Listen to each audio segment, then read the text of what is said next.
セッション3はテクノロジーで進化する事業の成長の形です。このセッションでは AI やブロックチェーンなど日々進化するテクノロジーの環境下でスタートアップの成長モデルがどう変わりつつあるか、最新の事例を交えながら理解を深めます。まずはbyFounders 創業者兼代表パートナーエリック・ラジェ様よりご講演いただきます。 Mr. ラジェ please。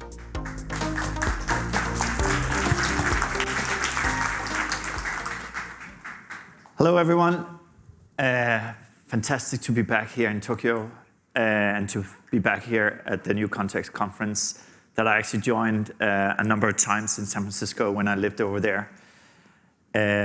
It's fantastic because, to be honest, I love being in Tokyo. Coming from the Nordics, coming from Denmark, experiencing what I see here, I'm very optimistic of the future, of seeing there's still a population that has its values in the right place. I think we can learn a lot from that. But I'm excited to step it up a little bit here, change the focus of the conference. And we'll be talking in general around technology and how that redefines scaling. But I think scaling at the core of it is all a mindset.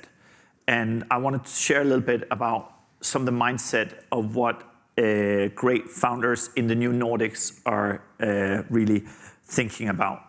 So without further ado, let's jump into it.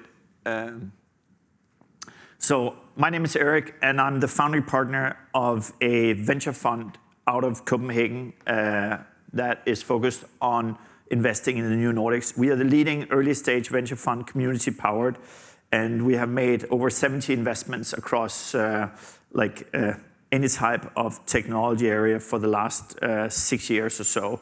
We are very fortunate to have DG as one of our backers, and that also has created a fantastic bridge between the Nordics and Asia, and in particular, specifically Japan. If you notice, and I'm jumping already to one thing, for me, what brings happiness to me is the joy of helping others to succeed. And it's very important for me that I think what drives me and why I built byFounders is that we want to help the next generation of founders with more than money, but also with a lot of operational guidance, making sure they don't make all the mistakes that I did when I was a founder myself, when I was early at Skype. We sold to eBay, I was early at Tradeshift, and then I did my own startup, MemoLane, that actually DG also invested in. So when I turned 50, which is a few years ago, I finally took the jump and got my first tattoo, which is mudita, and it's a Buddhist word, and it means getting pleasure in seeing other people succeed. Okay, the new Nordic is a term we use very extensively when we talk about the region, which is Denmark, Norway, Sweden, Finland, and the Baltic countries here. It's a total population of only like 32 million people, not a big population. But what is very unique is that this population have the highest density of unicorns, like billion-dollar companies per GDP, per capita. So really, we are punching above our weight. And I want to share a little bit why we are doing that, and hopefully it can inspire you as well. This picture, and actually my colleague Magnus, who's here in the audience, helped me create that. Obviously, AI is all over the place. What is this picture? This is the picture I present of what innovation is all about. And I think it both comes to the Nordic culture, but I also do think it also applies to the Japanese culture. But please correct me if I'm wrong. But in the Nordics, and when I was growing up, I was being brought up by my parents, and I was educated to be a shepherd.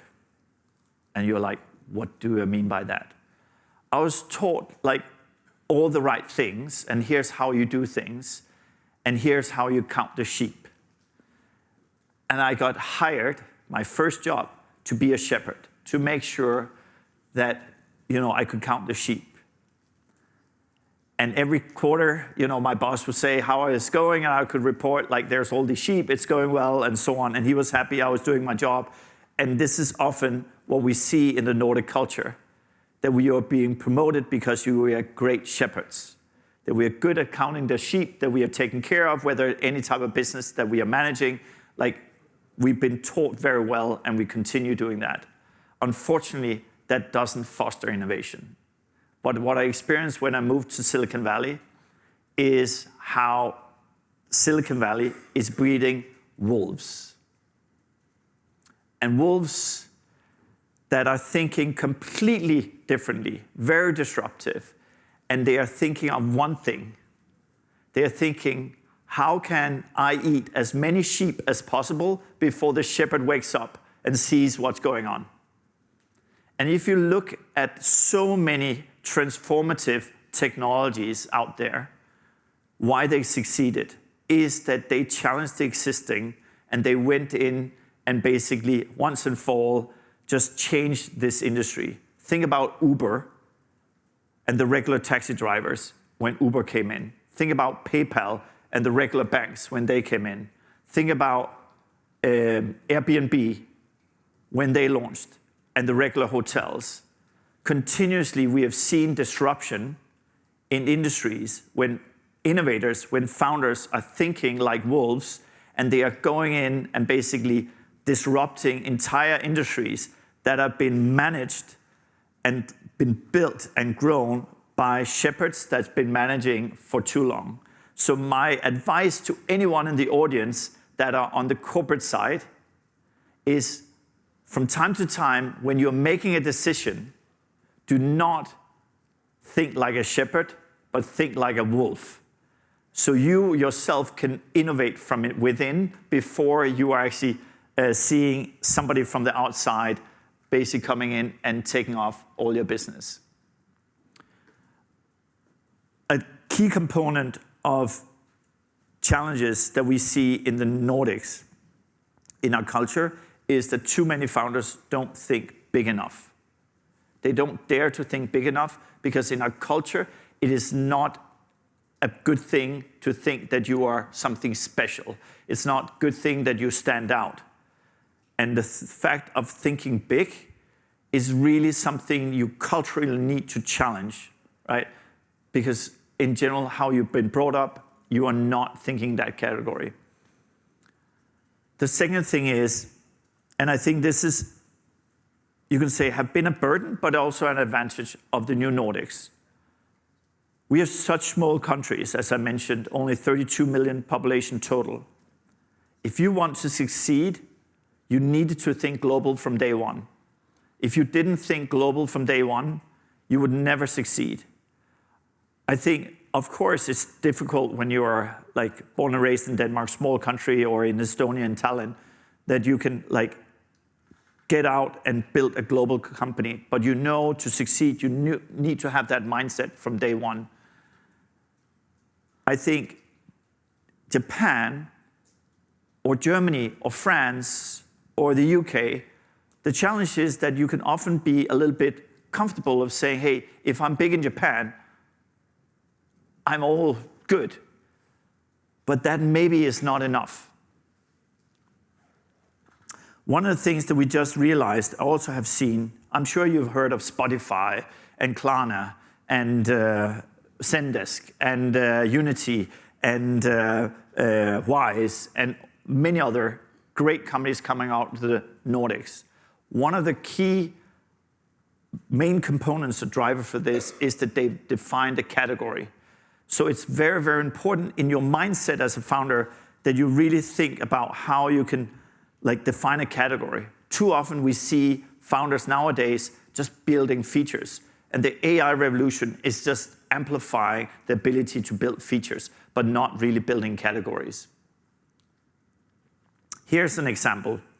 So back in October 23, my colleague Magnus, he actually hooked up with a great serial entrepreneur, a guy called Anton, in Stockholm, and started jabbing around on a like prototype he had called GPT Engineer, and there was already getting a little bit of traction among the developer community on GitHub and so on, and Magnus helped basically build the white paper for Lovable. And then in October 23, we at byFounders decided to lean in and make the first investment together with another VC called Hummingbird. So what is Lovable? It's a AI software engineer. It's an incredible easy way using a prompt to write any type of code. And you say, wow, what's fancy about that? I think this is, if you go back to what I just mentioned about a founder thinking big, a founder thinking global from day one, founder that really wants to define a category, I think Lovable is a perfect example of such a startup that can really make a difference. And what is interesting as well is that with Lovable, for the first time, I've always felt a little bit handicapped, impaired, because I didn't write code. And in a world of technology innovation, and you don't write code, you're really a second citizen compared to those who actually can write code. But with Lovable, anyone can write code. And I think that is a unique opportunity for anyone now to democratize access to innovation. You'll see a little video here. Let's see if we can get that to start.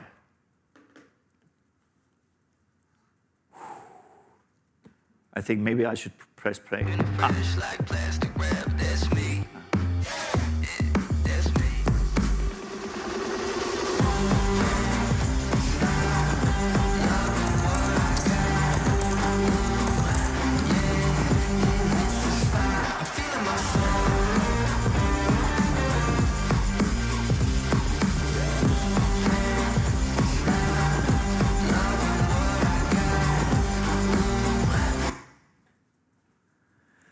So yeah, this is the story. We invested in October 23. End of November of last year, they decided to launch. And it's now the fastest growing company in Europe ever.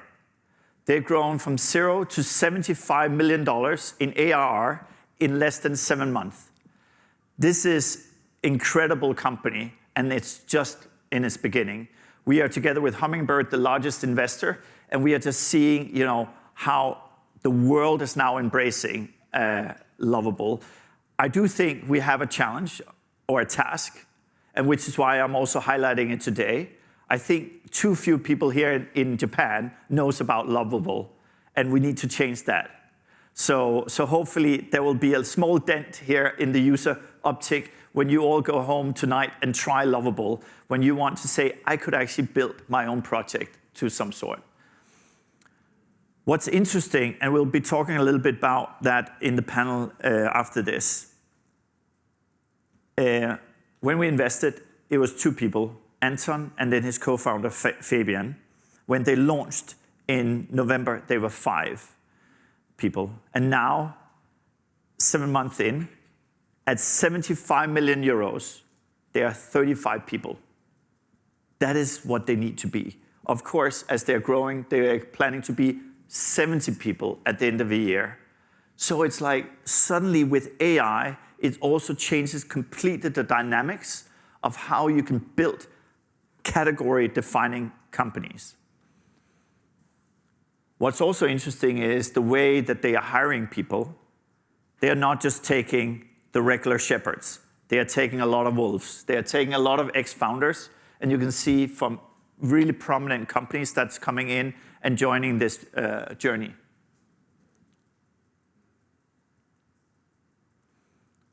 We've been very, very pleased to see that it's getting a lot of attention, and probably next week there will be another major announcement that you will see, which will probably broadcast even further around Lovable. So last thing I wanted to just say, and I think this is also dear to me and why I'm very excited to be a very happy partner with Digital Garage. From the beginning, there's an African proverb that says you can go fast alone, but you can go far together.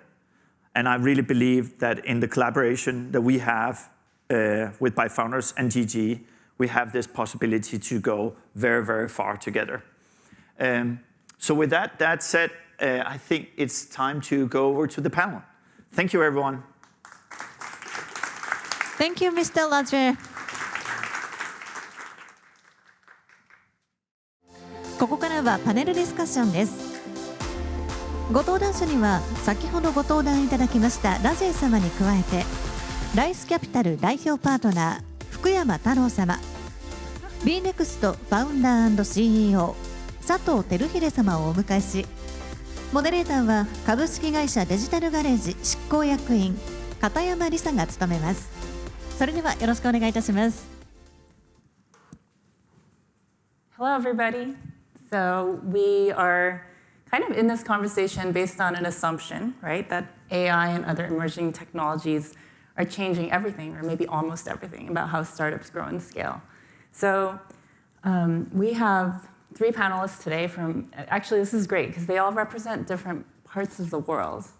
Eric lives in Copenhagen, Taro lives in LA, and Terry lives in Singapore. They're all investors, some former entrepreneurs, so we want to kind of double click into some questions we have, like how does AI and new technologies affect how we develop products? How does it change how we think about scale? How does it change how we think about who we hire? At the end of the day, what matters most? So I'll be asking some questions. We also have some audience questions. Cool. Real quick, this is me. I have a dual role at Digital Garage. I joined last year, but I've been a friend of the firm for a long time. And so at the group level, I'm helping think about transformation at Digital Garage, how it pertains to our people, our processes, and the impact we have in the world. And then day to day, I'm at Digital Garage US, leading strategy. I'm going to ask each of the panelists, except for Eric, because you all know Eric really well already from his talk, to briefly introduce themselves. I think you guys have slides, right? All right. Next slide, please. Thank you. Awesome. Hi, everyone. My name is Taro. I'm originally from Japan, but went to San Francisco to start my own company called Fond. And Digital Garage invested in our company, and that got acquired 2 years ago. Now I raised my own fund called Rice Capital that invests in both US and Japanese startups. I love sushi so much, that's why I named Rice Capital, so I'm very excited to kind of speak with you guys today. I like this story, but always. Okay. So my name is Teruhide Sato. Just call me Teru. So I'm also a tech entrepreneur. Built several companies. Brought one company to public, which Digital Garage has invested. So thank you very much for the support. Since 13, 14 years back, started investing in a country like India, Indonesia, where we see a macro growth times technology innovation. So it's a multiplier impact that we want to chase. The picture that is showing now is our founders community across Asia. So 15 years back, when I entered the market, there were not much serial entrepreneurs.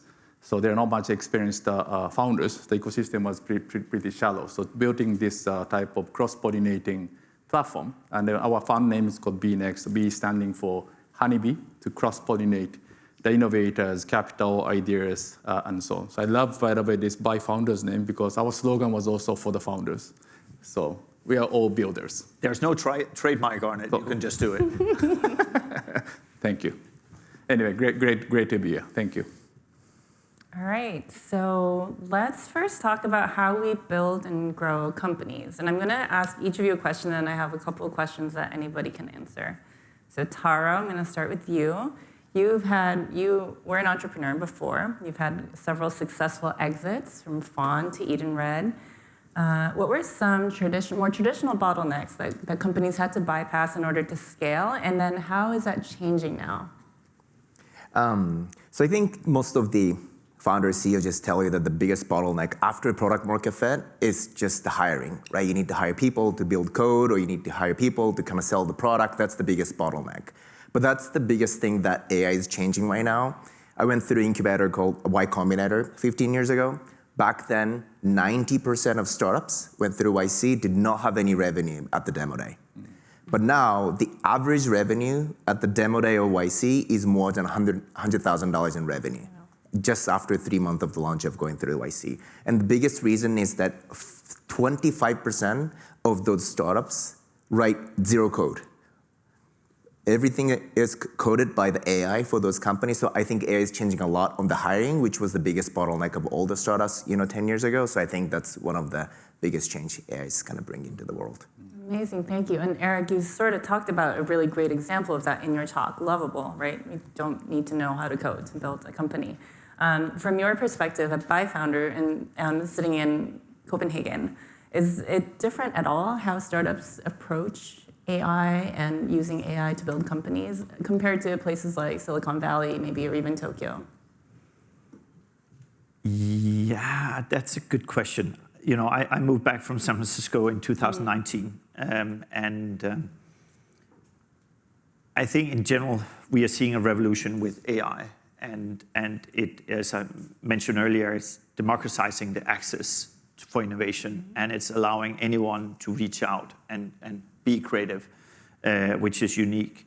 I think what I've experienced, at least in the Nordics, which I really appreciate, I think in the past there's been a negative split in diversity,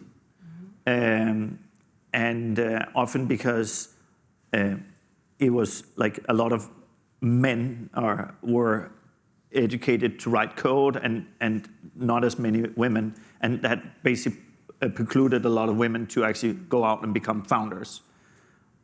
And with AI, thanks to that, that's really being changed radically now, that independent on your background and gender, you can become like a founder and you can start a company because you have access to the fundamental of writing code using AI. So I think that's, I'm not so sure now how that is in San Francisco or in Silicon Valley, but at least for us, it's been a game changer, because you can imagine, like in the past, like it was really a resource problem when half of your population is not active in the ecosystem.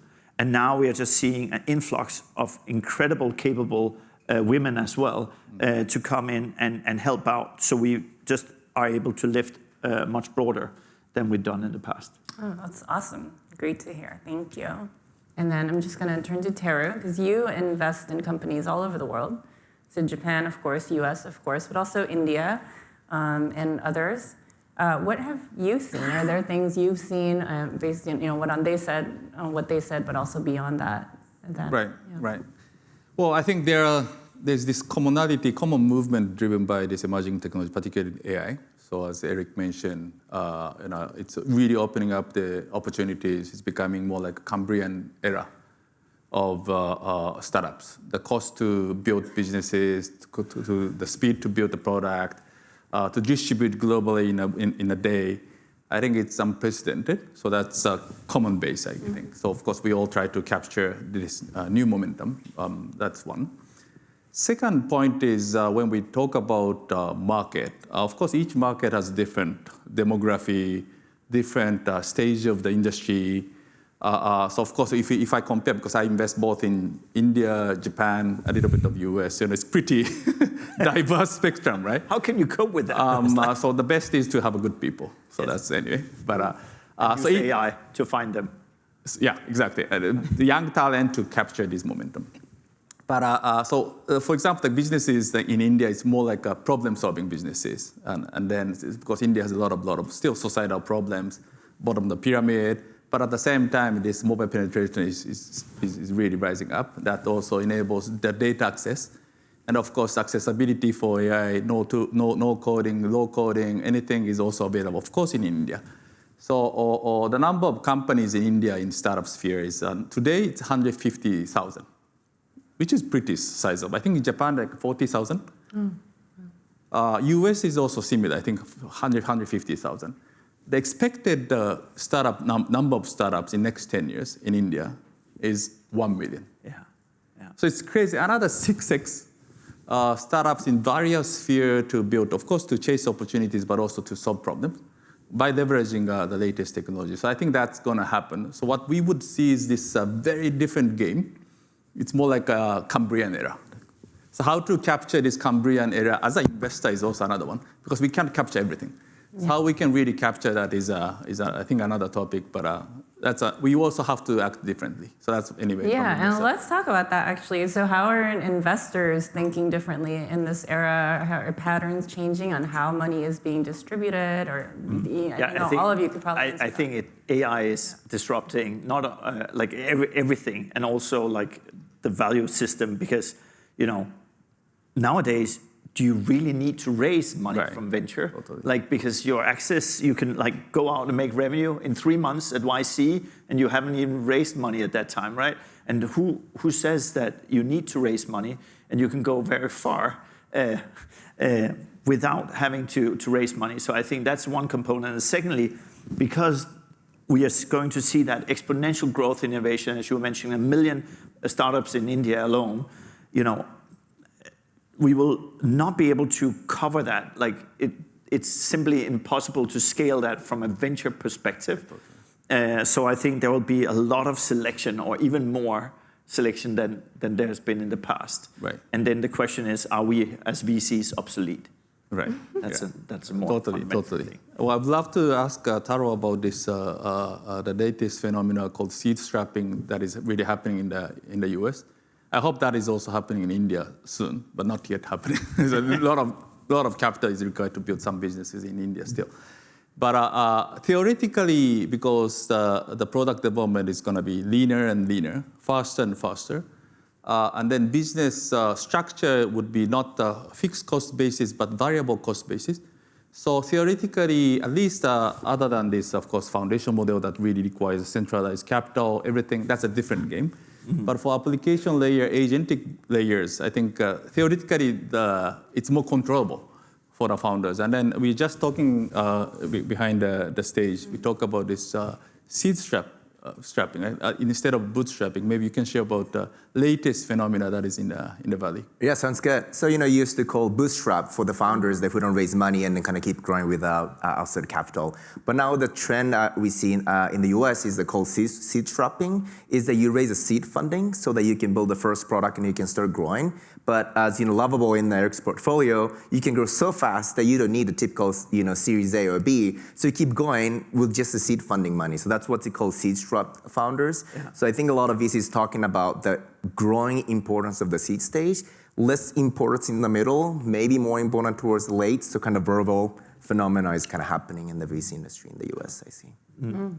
So the dynamics between, I'm very curious. The dynamics between these founders who do seed strapping and the dynamics with the investor side, is it something is really changing? Yeah, it's very different. Because it used to be that, especially in the US, if you're a great firm, that you can just sit in the sun road and hoping that your founders will keep coming and you can just choose the good ones, right? But now, because founders have enough money and they don't need money, so as a VC, you have to go hunt the right company, and things move so fast that when you raise money, they kind of complete the raise in 1 week or 2 weeks. So you have to be really proactive. So the mindset of investor have to change, because good founders have more leverage than the VCs in nowadays. Right.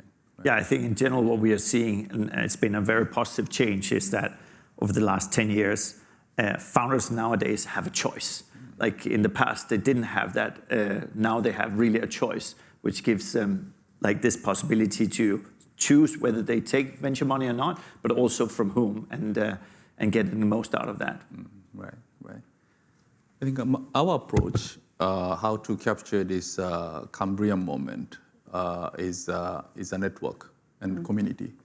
And then, as Joy-san stated also in the morning, this power pull, not instead of power push, in the sense that I think this reputation. So I think all of us have this founder background. At least we really understand the painful days and nights of building businesses, right? Yeah. We can really resonate with that. So I think this full respect to the founders, builders, and then really bet together, that built a reputation, that built a network, that built a community. So if it's really Cambrian, then we need to have this gravity other than Salesforce. So that's at least because India started really exploding in terms of number of startups. So it was impossible already like 6-7 years back to capture everything. So we built this network like I showed in the picture, but it's really the community of the system, so that at least we would have a higher chance to interact and a higher chance that they would come to us for some advice. And of course, we do our best to support. So that creates kind of a network effect. So anyways, that's just my approach, our approach as of today. Cool. Yeah, and you're sort of getting to this next question, which I think it was actually an audience question, but I stole it and put it in my notes. But it was like, so as you kind of joked that, maybe we're going to be obsolete, but what are actually some other types of support that you think investors will be increasingly providing to entrepreneurs? Yeah, no, I think that's in the past, I think we've been over-indexing just on money, or the value of money. Then we've built on like operating value. I think one of the things we've implemented last 5 years is we have a coaching program. So we offer all our founders access to both group and individual coaching, because I think no matter what, the mental health continues to be a topic that is very few speaks about, but it's a massive challenge for many founders, the stress they're under, and we want to really help the founders to be able to succeed. So I think those are some of the components of, like, we built a very trust environment with the founders, and given we have a founder background ourselves, we meet them and see them eye to eye and want to really support them and not just like giving them the obvious help, operational help, but also much more on the mental health side as well. To me, in Y Combinator, so I invest in a lot of Y Combinator's companies. There's been more than 5,000 startups in YC and more than 10,000 founders, but there's been only 6 Japanese startups ever into YC. So that's sad. Hopefully it's going to be changing. I know. But at the same time, that's kind of opportunity for me as an investor, because if you go to YC Demo Day, there's not that many Japanese investors, especially who are gone through YC themselves. So I try to be unique in a way that, hey, I gone through YC, but also I'm from Japan, and then I can help you guys. So that's what I'm trying to help. But is like 6 from a population like Japan, like when I think of the new Nordics, like I think we are at 200 and 300 founders at least. Just from Denmark, there's like 30 or 40 that's gone through. So it's just like, that's a system that's broken. It's sad. Yeah. He's changing it. As Alamo boys. Get that point, by the way, I was just thinking, because today I was listening all the sessions, and then we talk about this Zen AI, and then we talk about ethic, right? And I think will be maybe even more important in this AI moment, because otherwise it can really go to very different directions. So, and then getting to this Eric's point, maybe ethical VC, ethical investor, to somehow navigate the companies in an ethical way would be, I think, much more needed to really navigate if we try to build the businesses that can last long. So that's one thing. Maybe, I don't know, Zen VC or something, but I think that part, because whatever the technology changes, I think there are also some things that would not change. And I think that's that part, like, this ethical part, trust part. I think if we try to really foster and flourish from here also for another 10 years to capture the next upcoming momentum, actually that backbone will be even more important rather than just as a building as a techniques. So that part, maybe them, Eric, you're based in Copenhagen.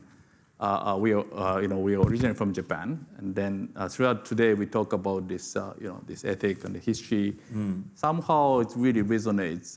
So I think that's our responsibility to somehow really navigate. Yes. Our founders in a very ethical way, so that they can last longer.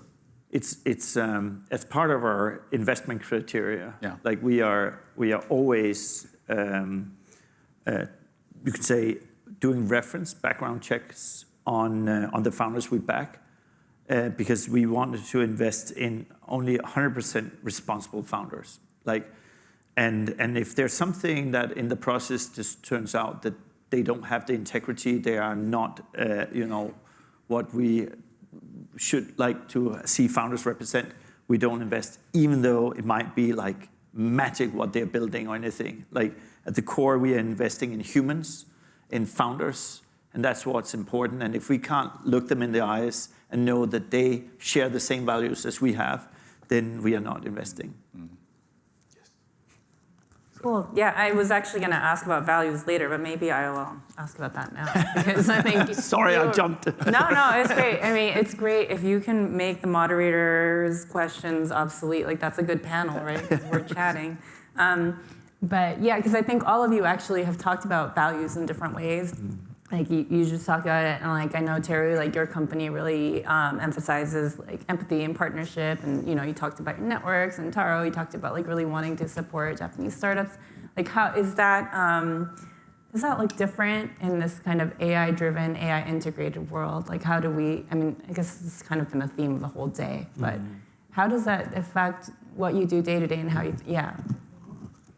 Yeah, I think for like with AI and that speed of innovation, it's also tempting because there's like a ton of money being possible to be made on all kinds of things where you use AI in a fraudulent way and phishing, and I think we have a serious problem, and it's I don't even know how to address that. I'm really concerned on that component. So yeah, I think we stand at this crossroad where we need to I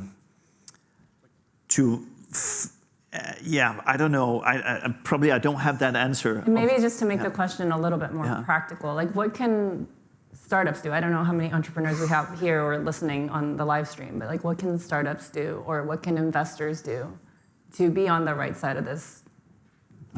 Yeah. Is there any advice that any of you have? Well, I'll go. Well, as a VC, as an investor, I think in a simplified world, there are two things, right? One is picking the right company, but also the startups needs to pick you as an investor. So those are two main things that you have to do. I think that in AI world, it will be a lot easier to pick the right company because of all the data and everything. But I think it will be even harder from today to be chosen by the startups, because startups will have a choice, and then you have to be differentiated. Unless you have value that's aligned with the founders and that's consistent in the long term, I think it'll be really hard for you to be chosen by the hot companies, because otherwise they'll have lots of choice. For example, in Y Combinator, there's an investor database that only active founders can see about all the reputation of all the VCs in the world.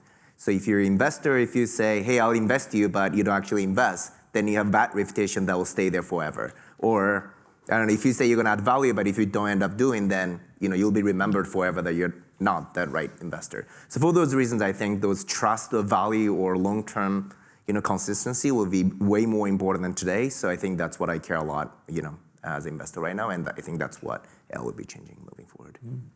Awesome. And just to add to that, I think I've always, since I started byFounders, I've always said to our team, our brand is not stronger than our reputation. And reputation relies on how we treat founders on a daily basis. And if we don't really go above and beyond and walk the talk, because we are like, everything we do, we do a conscious choice of really want to be optimizing and being founder compassion. If we don't do that, yes, then we don't have a brand tomorrow. It takes a long time to build a brand. It takes one day to ruin it. So like really, that's one thing that we are very focused on. Fully echo that. The very important question that I ask all the time for when we make a decision is the why part, not the what part. Yes, we do study obviously what they do, what is the time, how is the product, but I think why part would become even more important. Why you built this? What's the purpose? So then I invest in 125 companies in India, and I saw quite a bit of growth and quite some dramas and everything, right? But I think if I reflect back last 15 years of investing in India, this why question was very important. And then there are some examples that I was not fully convinced, but we invested. But that's why was not the right one. Yeah. So as founders, builders become more capable and more accelerated pace, so having this compass of purpose, like why part, would become very important. So now we do have quite a bit of people in our firm, like 40 people across Asia. So our team does, of course, they are very hardworking. So they do all the studies, analysis, competitor analysis, and they use ChatGPT to write an investment memo, everything. Then I would actually ask why. So just to simplify, maybe too oversimplifying, but I think that would be main and maybe even more important in this changing time. Yeah. Just to build on that, as I say to founders that we engage with, I say if they can make me cry when they ask the why, I will write the check right away. That's an interesting one. Because then they have caught me emotionally, and I absolutely would say this is a problem, that I can relate to. And I think too many founders, unfortunately, now that it's so easy to build a startup, they miss the why. They miss the why, and they are like doing it because like they can do it, but they miss the why, and hence the likelihood of them succeeding, I think, is limited. When you come with a strong why, you have a much better chance to succeed. Totally. Okay, I have to ask, what is a why that has made you cry, or made you, maybe you're not as much of a crier, but made you invest? Sorry, what did you say? What is a why that you've heard? You've kind of agreed, right? The why is important. And Right. Eric has said that the why, if it makes him cry, he'll, that's succeeded. Right. So I just wanted to hear one or two examples of a Examples? really powerful why that you've... I never cried. Sorry? You never cried? Never cried when He's so happy investing. But he invests in my company, so maybe he can tell me why he cried. He cried after he left. I asked him why after I invested. Not that time, but he has a good why, right? Again, it somehow varies because the business domain, business model, why part should be really aligned with the personal background. With either it's a cultural or whatever the experiences or the problems that they encounter, the problem that they saw in the society. And then, as I mentioned, particularly a country like India, there's so many problems. Like it's like every day is problem solving. So identifying the problems that resonate with you, with the founders, which is large enough to make an impact. So that's actually making millions of farmers to be more livable, to fight against this air pollution, because in Delhi, air pollution in the winter is very bad. So how to really mitigate that? It's a very strong why. So these are just examples. It's more in that market. It's really problem solving. I see. Eric.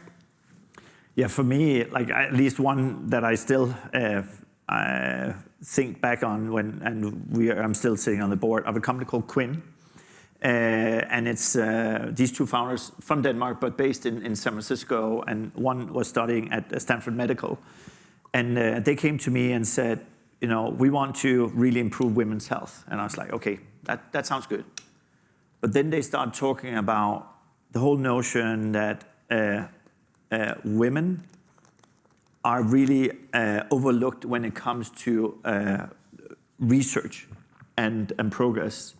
And they had been researching around menstrual blood. And we all think, oh, what is that? Yuck, right? But they are the first company in the world that now, after we backed them for 4 or 5 years, have gotten an FDA approval for menstrual blood to capture, be able to capture all the biomarkers that's in menstrual blood, and naturally every month they can track that in any woman and be able to diagnose much faster. And it HPV, diabetes, sexual transmitted diseases, anything like that they have, and they can do that. And I think this is when they shared that vision with me, I thought, as a VC, that's how I want to make a difference. Yeah. And I think this is, I wish that more founders would think about how we can make fundamental changes by really not just thinking about a little extra feature, Right. but really creating a new category. Okay, amazing. Thank you all. I'm going to move the lens a little bit to Japan because I know, we are here and we have many people here who I think are interested. Are there any unique opportunities unique to Japan given this kind of AI-driven era? Whether that's because of the regulatory environment and perhaps that's prohibitive, but are there any opportunities that are unique to Japan that you all see? Invest in Japan. Yeah. I'm not sure if there's anything that's unique that's opportunity for Japan, but just AI just opened the door for lots of market and lots of ideas. So I think all over the world, it's just one of the best opportunities to start a company. So, but one thing is that in the US, one of the challenges, the exit side, in a way that if you're in the B2B business, you have to have more than $500 million revenue to go public, which is really, really high bar for lots of startups. In Japan, usually, you can go public with a lot, less revenue. Not sure if that's the right thing or not, but at least that's an opportunity and that's a choice that startups have. So I think each market is very different, and I think Japan has lots of opportunities. So that's why I invest half of the dollar for Japanese startups. I see. I think Japan is very strong when the momentum came to the tipping point. So particularly, let's say digital transformation is now became a consensus, not a choice, but the consensus. So brought by this consensus-driven society, when it became consensus, it would really just flow. So that's the power of digital, power of AI. AI transformation will be also the consensus. So and our labor force, declining population, and so on. So that's anyway the market. Two is this IP, particularly the contents, culture. Whenever we talk with anyone from the globe who somewhat understand Japan or Japanese culture, like Eric, I think this combination of contents and AI, either for mostly maybe for B2C, but it would be what Japan really can foster. So that's more near term, let's say 1 to 3 years window that a lot of potentially Japanese companies, startups can build. And then a little longer time horizon, let's say 3 to 5, 6 years, it's a convergence of AI and robotics into the real world, the physical AI type. Of course, we have the supply chain and so on. So it's a logical theory, right? Yeah.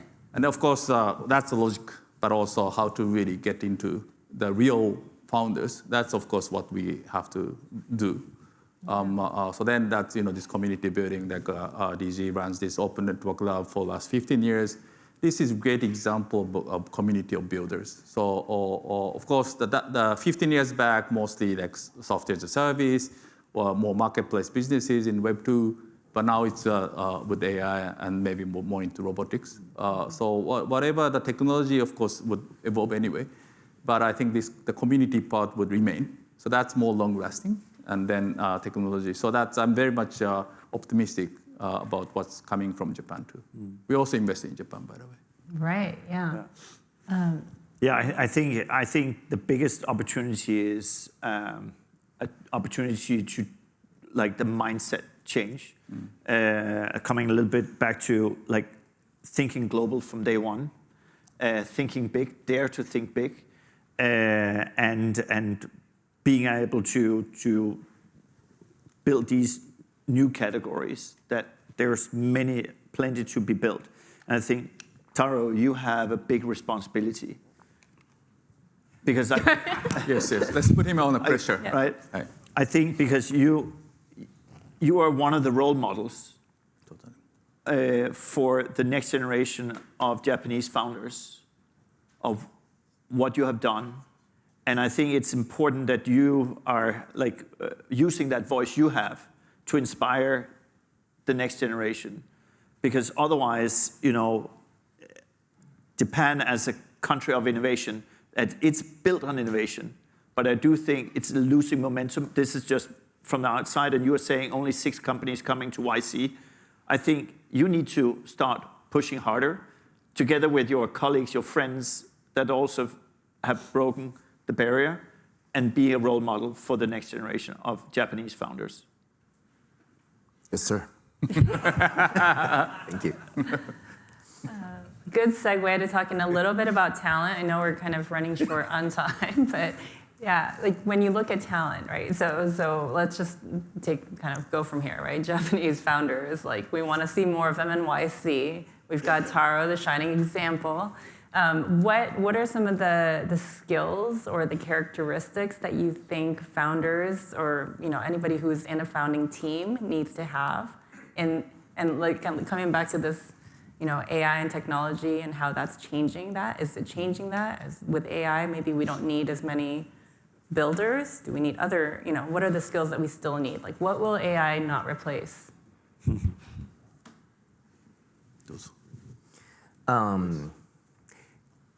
Well, there's lots of skill set, but I will start with like a more mindset, especially particularly difference in Japanese startups and US startups. Because of the IPO market I talked about, in Japan you can go public with a smaller revenue.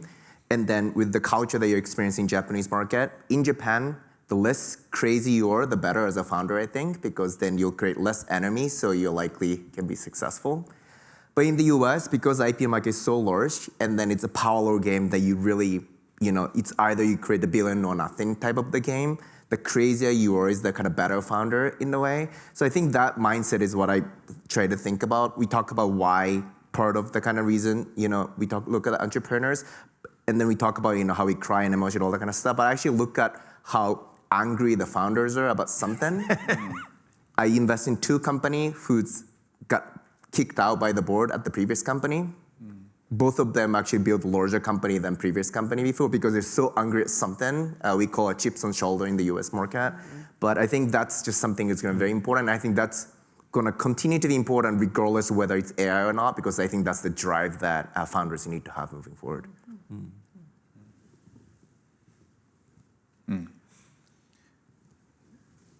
Please. Okay, yeah, no, because one story that I actually think it's interesting. Just earlier this morning, I met with one of our portfolio founders called Kay.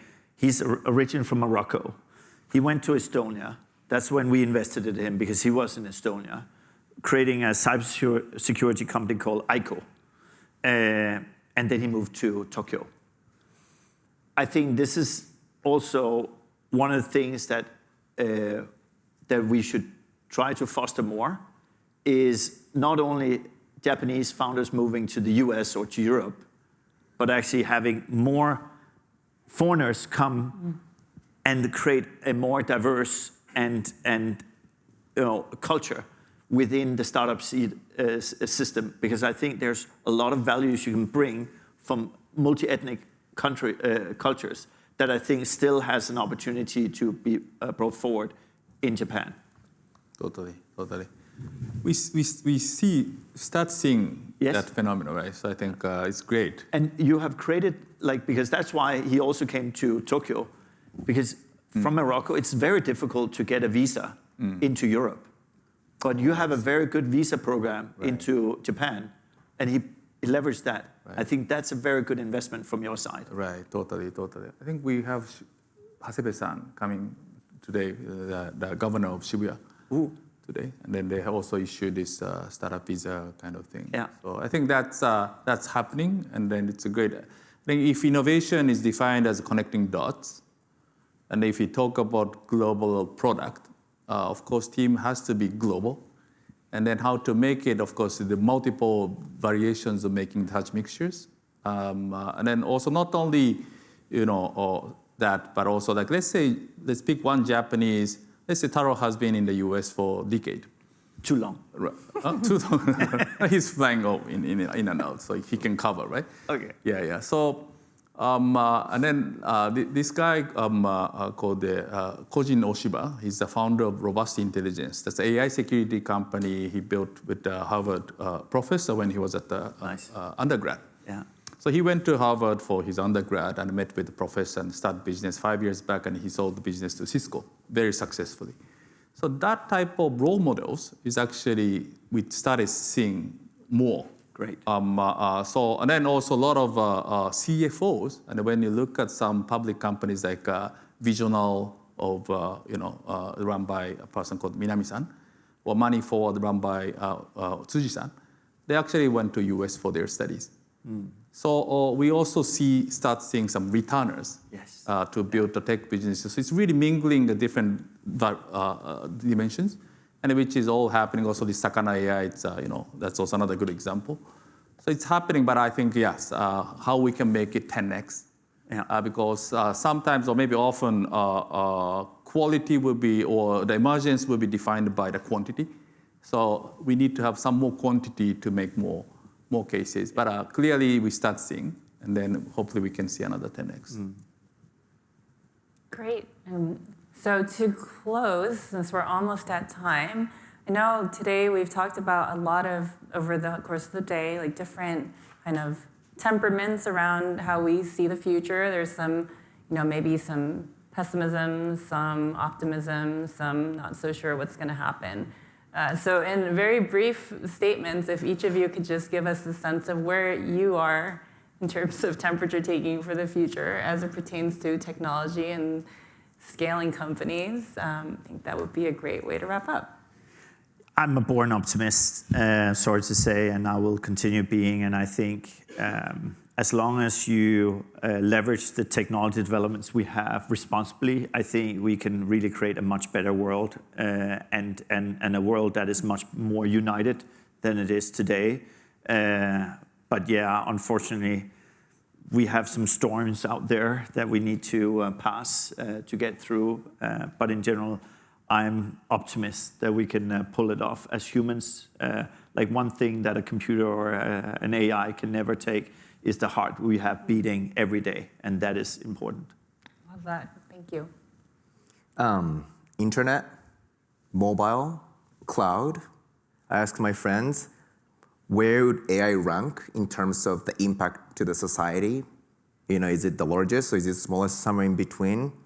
I'm sure everyone has different thoughts. I think AI is going to make the most impact over those kind of all combined three, in my view. So in that way, I think I'm super optimistic about the future, and I think it's the best time to build a company.